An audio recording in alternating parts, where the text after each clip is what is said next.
The sky was red, like blood spilled across a broken world. The wind moved the ashes, whispering secrets from the dead. There were no birds, no voices, no signs of life, only silence. And ruins of a once living planet. Commander Raynor stepped down from the human shuttle, his boots sinking into soft gray dust. His helmet scanned the aerotoxins, but no life signs either. Still, his gut told him something was wrong. He wasn't alone. Team Alpha, spread out. Raynor said calmly through the comms, "We scan, collect, and get out." 10 minutes. The team of 6 humans moved across the ruins. Black towers stood broken, metal ships twisted like melted bones. It looked like war, but there were no bodies, only the shadows remained. Raynor walked toward what seemed like a school. The door had fallen in, crushed under debris. Inside, tiny chairs and drawings still remained, untouched for years. He knelt, picked up a paper. There was a sketch of a girl with big black eyes holding someone's hand. Suddenly, his wrist scanner blinked. "Commander," one of the team called, "we've got a weak heat signal, underground coordinates." Raynor asked, already moving. "Just beneath the rubble, near the west wing." Raynor reached the location. Dust and metal everywhere. He moved slowly, using his suit's arm tool to lift a broken slab. Beneath it, something shifted. Something. "Small life form detected," the scanner said. Raynor froze. From under the ash, a small hand moved.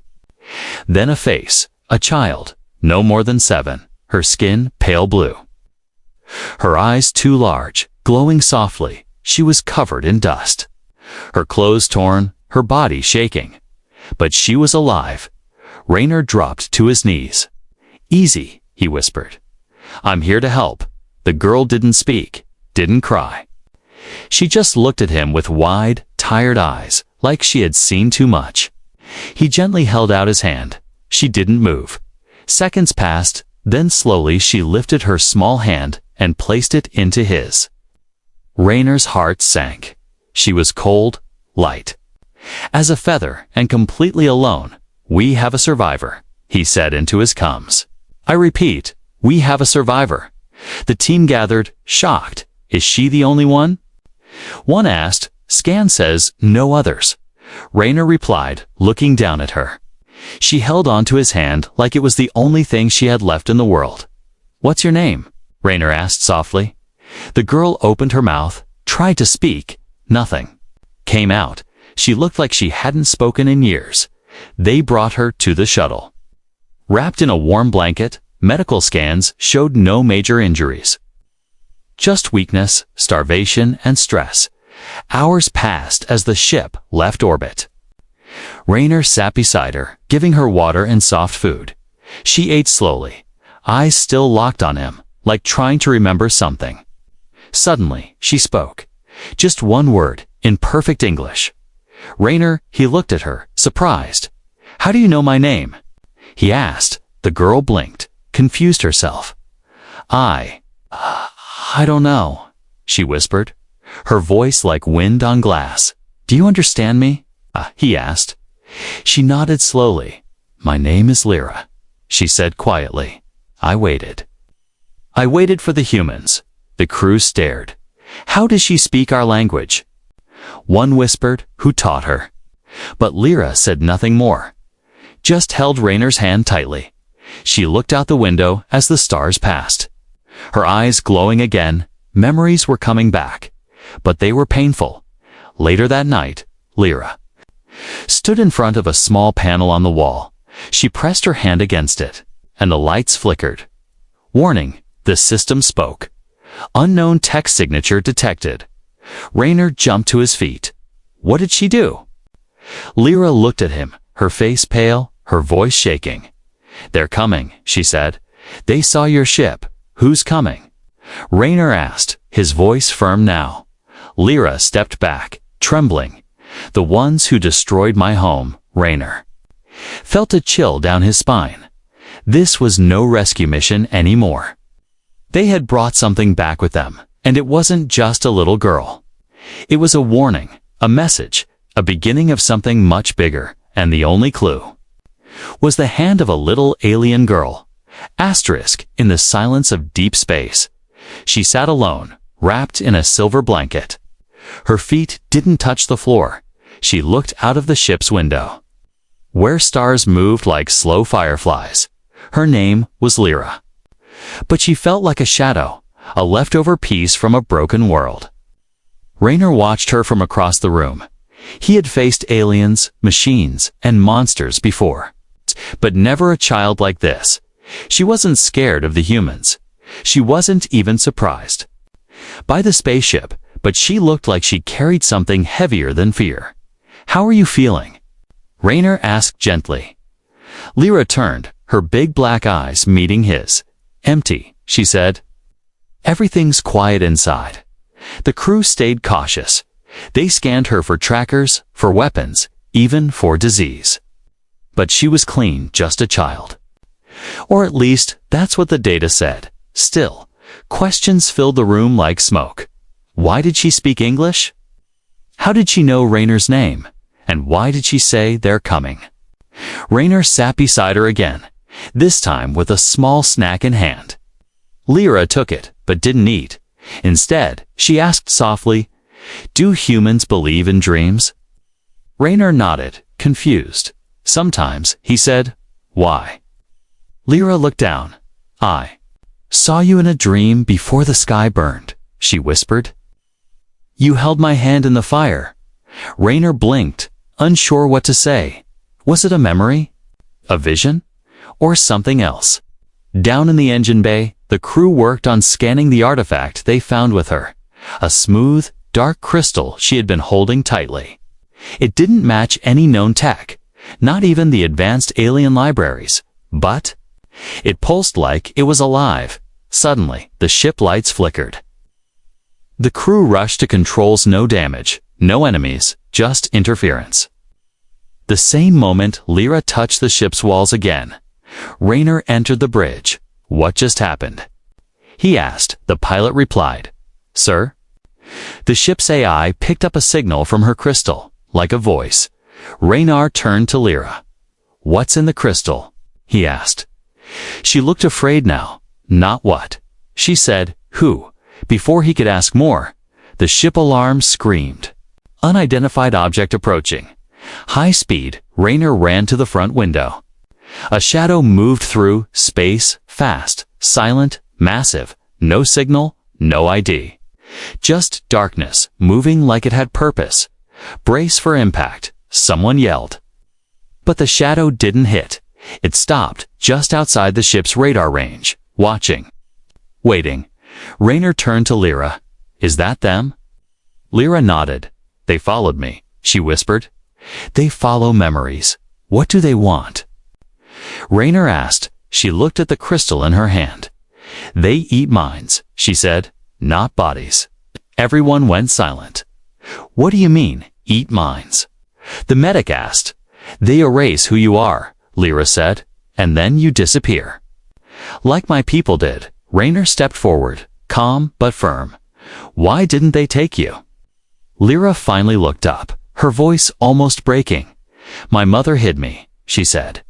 "She told me to wait for the humans." Raynor stared at her. "You were never alone, were you?" "No," she said. "She stayed until they found us. Then she gave them her mind." "So they wouldn't take mine." She held the crystal tighter. "It's all I have left of her." Raynor placed his hand on her shoulder. "You're not alone anymore," he said. "You're with us now." But even as he said it, he knew this was not a normal rescue. This child was the key to something ancient, something dangerous, and whatever followed her had only just begun. Far outside, in the black of space, the shadow moved again. Not to attack, not to flee, but to whisper inside the human ship. A soft sound echoed in the control room speaker. Not words, just a cold voice trying to mimic a child's laugh. The crew looked at each other, frozen. Raynor's eyes narrowed. "We need to know what she's hiding," he said, "before they come knocking." The stars were silent, but silence wasn't peace. It was the sound before something terrible remembered your name. Lyra slept in the corner of the ship, her small body wrapped in warmth. But her dreams were not soft. They burned. She ran through smoke and ash, her feet bare, her lungs screaming. Behind her, voices vanished. One by one, no screams, no struggle, just silence, like someone had turned the universe off. She turned a corner. Her mother stood there, holding the crystal. "Hide, Lyra," she whispered. "Close your mind. Don't think, don't speak, and wait for the humans." Then, darkness fell. Lyra woke up screaming, her hands shaking. Raynor rushed in. She grabbed his arm like it was the only thing left in the world. "They're here," she whispered. "I can feel them." Raynor nodded, calm but alert. The ship was already on high alert, scanning every inch of space. But the shadow wasn't on sensors. It never was. "Tell me what they are," Raynor said, kneeling in front of her. Lyra stared into his eyes. "They are the silence," she said. "They don't kill with weapons. They take what makes you, you, and wear your face." She pointed to the crystal. "This holds memory. It's all that's left of my people." Raynor sat back slowly. "You said they destroyed your world," he said. "How?" Lyra looked at the floor, her voice soft like wind. "They came from the stars, like dust, first. We stopped dreaming. Then we stopped remembering. And then people began to disappear, not their bodies, just everything else." Raynor frowned. "No weapons.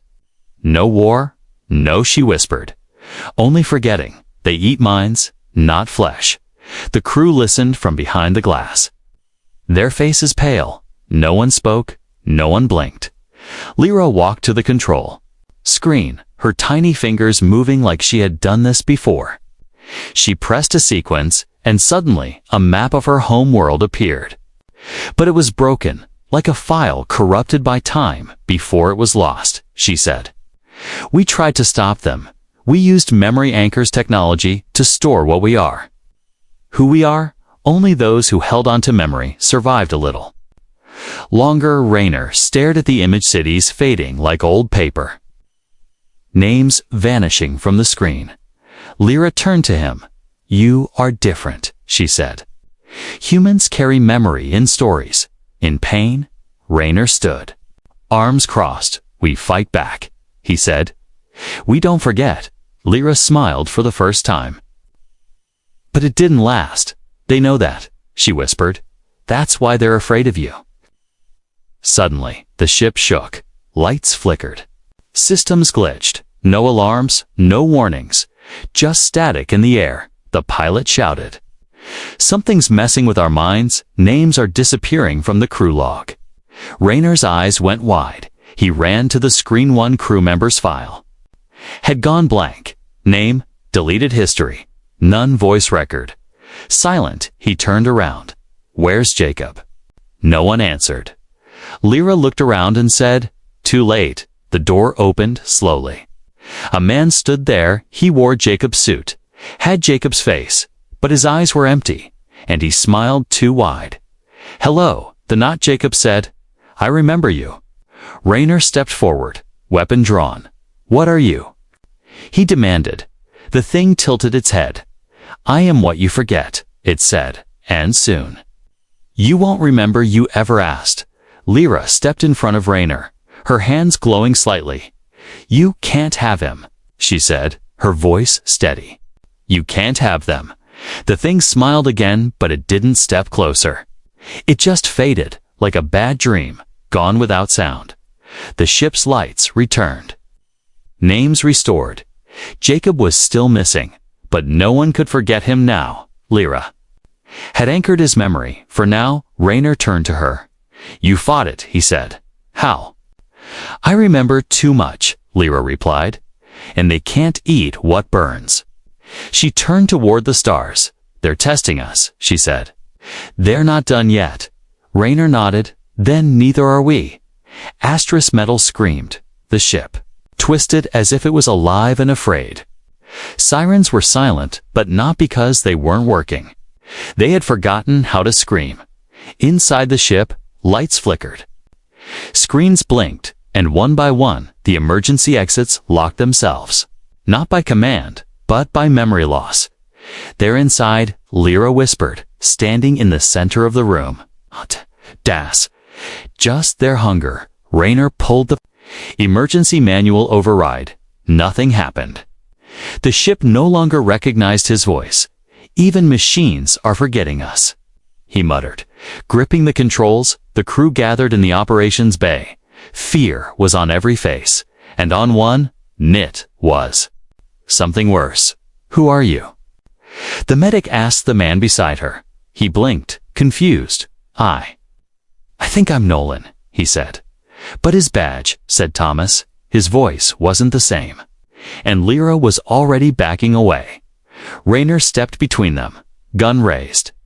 You're not Nolan, he said calmly. Whatever you rue won't leave this room. The thing that wore Nolan's skin smiled. You can't stop forgetting, it said. You're already becoming nothing. Lyra grabbed Raynor's hand. Come with me, she said quickly. I know another way out. Raynor didn't ask questions.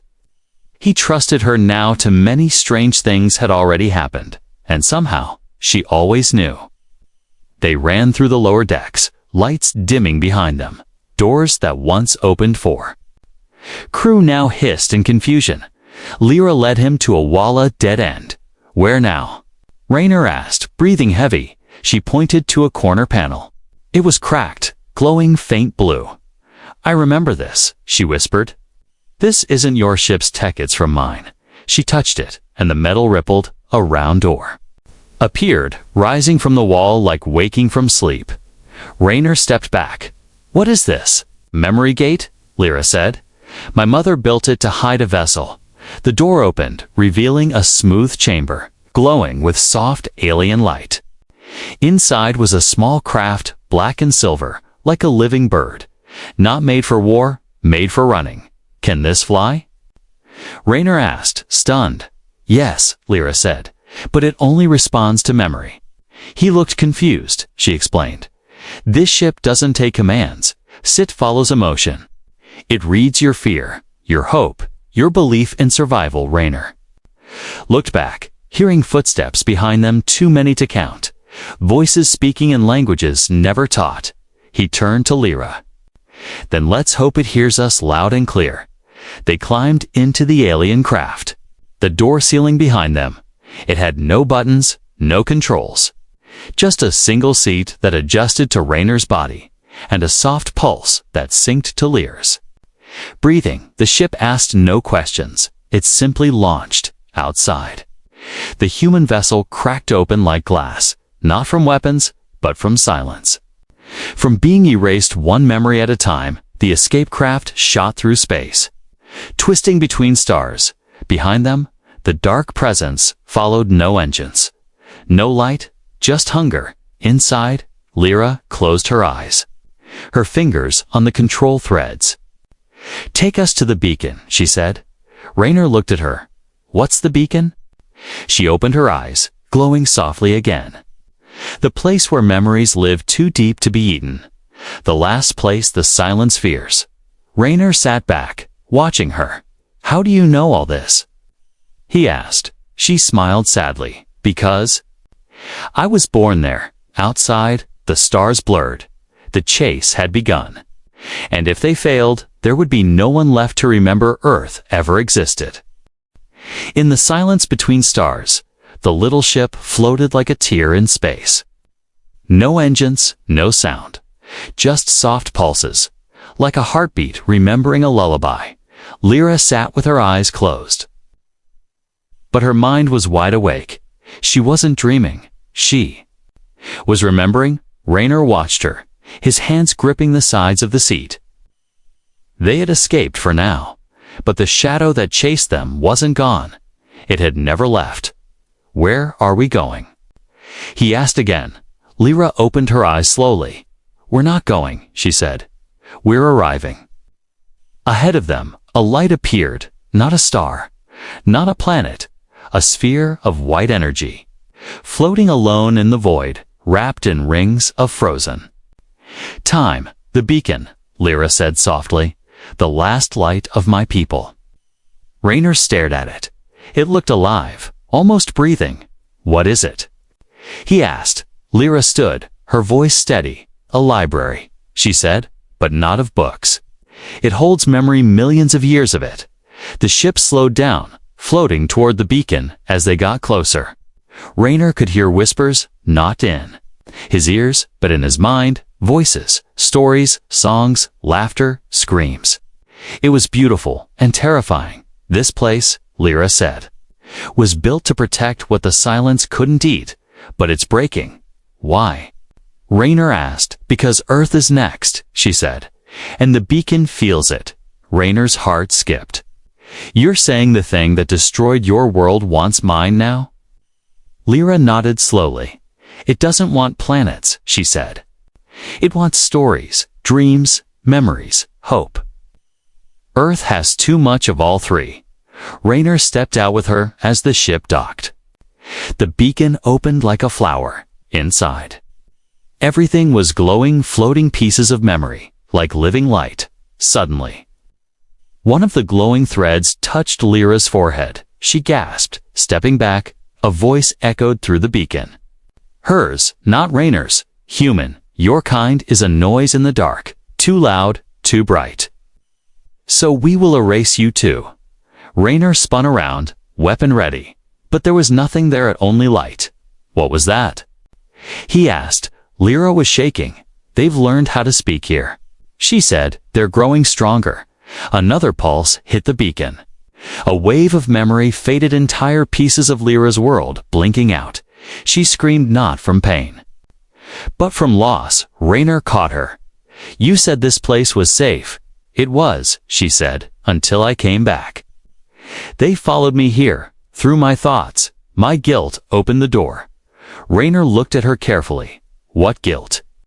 Lyra looked down. I wasn't just a child on my planet, she whispered. I was the keeper's daughter. My family guarded the beacon. I was supposed to protect it. Raynor felt a cold weight settle on his shoulders. And you're the last one left. Lyra nodded, tears in her eyes. If the beacon falls, Earth will be next. He turned toward the center of the chamber. Then we need to fight, he said, not just run. The beacon pulsed again, weak. This time it needed help, and Lyra knew how to give it. She stepped forward. If I connect my crystal to the beacon, she said, it might restore the core. It will take everything I have. Raynor grabbed her arm. No, he said. There has to be another way. Lyra looked at him. You gave me hope when I had nothing. She said, let me return that. Raynor held her gaze. The light around them dimmed again. There was no time left. Suddenly, a voice from Earth came through the coms, static and broken. Raynor, this is Earth Command. Power systems failing. People forgetting names, faces, dreams, some things. Spreading. Raynor froze. It had already begun. Lyra turned to the beacon's heart. The crystal in her hand glowing like fire. She walked forward, the light welcoming her, wrapping around her like an old song, and then darkness struck. A black shape burst into the chamber. Not a body.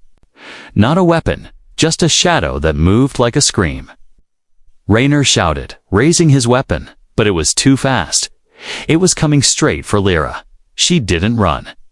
She reached out her hand, not to fight, but to remember, as the shadow touched her. The beacon exploded in light, and everything went silent. Was it the end, or the beginning of Earth's final memory? Asterisk, there was no light, no sound, no time, only memory, floating like dust in a storm. Lyra stood in nothing, but she wasn't lost. She was waiting. Then she heard a voice, not Raynor's, not her own, but familiar, warm, safe. My little flame, it whispered. Are you ready to remember who you really are? Lyra turned, and in the light there was her mother, not a ghost, not a dream. just a memory too strong to be eaten. You protected the crystal, her mother said, smiling gently. But the crystal was never the key. You were Lyra's. Heart began to beat faster. She looked at her hands, glowing, changing inside her. Something ancient stirred. What am I? She asked, her voice small. Not a weapon, her mother replied, but a mirror. You carry the last unaltered memory of our people. Everything we were, our language, our music, our fears, our love inside you.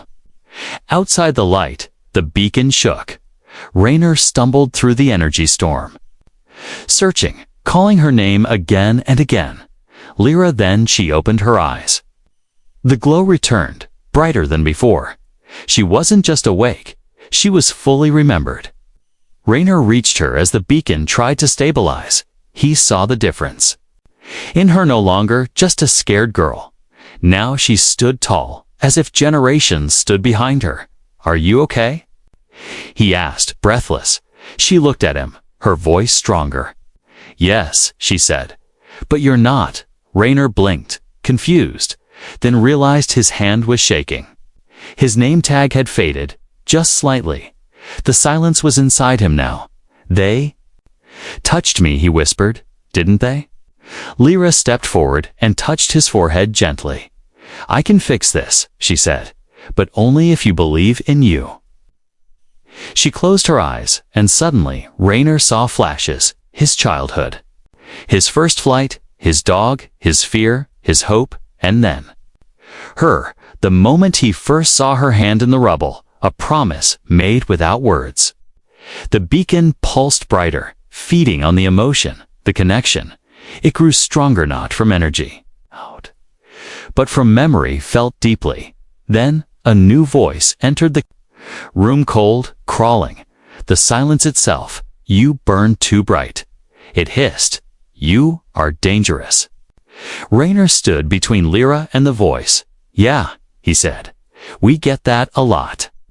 The chamber darkened. Dozens of figures stepped forward, all wearing stolen faces. Crew members, family, even children, copies created from broken minds. But Lyra didn't shake this time. They're only reflections, she said. They don't remember who they stole. She raised the crystal and pressed it to her chest.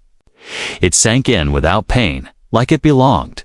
Then light exploded outward, not as a weapon, but as a wave of real memory. Each shadow it touched froze, then cracked, then vanished. They couldn't handle truth, not the raw, honest kind born from love, loss, and hope. Raynor watched in awe. You're not a weapon, he said. You're a story. Lyra turned, her eyes glowing like twin suns. Yes, she said, and stories never truly die. But just as peace settled, the beacon's core trembled again. A new memory surfaced, one that Lyra had never seen. Her mother's final words locked deep inside the crystal. A warning about Earth, about her, my daughter. The message said, if the humans survive, tell them the truth, because one day you'll have to choose between saving Earth or becoming it. It didn't start with war. It didn't start with fire. It started with a hand. One hand, reaching through rubble, another, too small, too broken, yet brave enough to reach back. That's how the end began. Not with weapons, but with connection. Now, Lyra stood at the edge of Earth's orbit, not as a refugee, not as a child, but as something new. Below her, the blue planet spun quietly, its people unaware that they were forgetting. One dream at a time, one memory at a time. Raynor stood beside her, weakened but alive. His eyes held fire, even as his name faded from his badge. The silence had reached Earth, and this was the last moment before it would erase the story of humanity. Is there time? Raynor asked. Lyra didn't answer right away. Instead, she raised her hand from her palm. The beacon's light rose. It shimmered in the shape of a flame. Small but steady. They gave me a choice, she said, before the beacon collapsed. To run or to burn. Raynor nodded slowly. And what did you choose? She looked at him. I chose you. Far in the void, the enemy arrived. Not ships, not soldiers, just silence rolling across the stars like a wave of forgetting. Earth's skies dimmed. Cities began to lose their colors. People paused mid-sentence. Unsure of who they were talking to, Lyra closed her eyes. And then she did the impossible. She remembered Earth, not from books, not from videos, but from Rayner's stories, the taste of warm food, the sound of children laughing, the feeling of wind on a quiet morning, and with every piece she remembered, the flame grew stronger. The silence attacked not with force, but with confusion. It tried to trick her, made her see her mother, crying, her people. Begging, come with us, they whispered. Let go, but she shook her head. No, she said. This time, I choose to stay. The flame in her hand burst into light. It wrapped around Earth like a shield of emotion. A wall made not of walls, but of love, of pain, of identity. The silence screamed, but it had no voice, no shape, no power anymore. It tried to escape, but memory moves faster than forgetting Rayner. Watched in awe as the sky burned gold, the silence cracked, shattered, then vanished. Earth was safe. For now, Lyra collapsed, the flame gone. Rayner caught her before she fell. Her breathing was weak, but her eyes were open. She smiled. I'm not afraid anymore, she whispered. Rayner held her hand gently. Why? She asked. She looked at him with soft eyes. Because you remembered me, she said. And now, I remember who I am. He smiled, even as his vision blurred. Who are you then? Lyra answered simply, I'm the girl who once had no hope, until a human took her hand. Back on Earth, the sky cleared. Names returned, colors returned, dreams returned, and in a small classroom, a child raised her hand and asked, Who? Saved us? The teacher smiled and pointed to the photo on the wall. A man and a girl standing together under a strange alien sun. They did, the teacher said, because some stories are too strong to forget, and somewhere far beyond. Stars, a memory burned, not with fire, but with love, and it would never fade.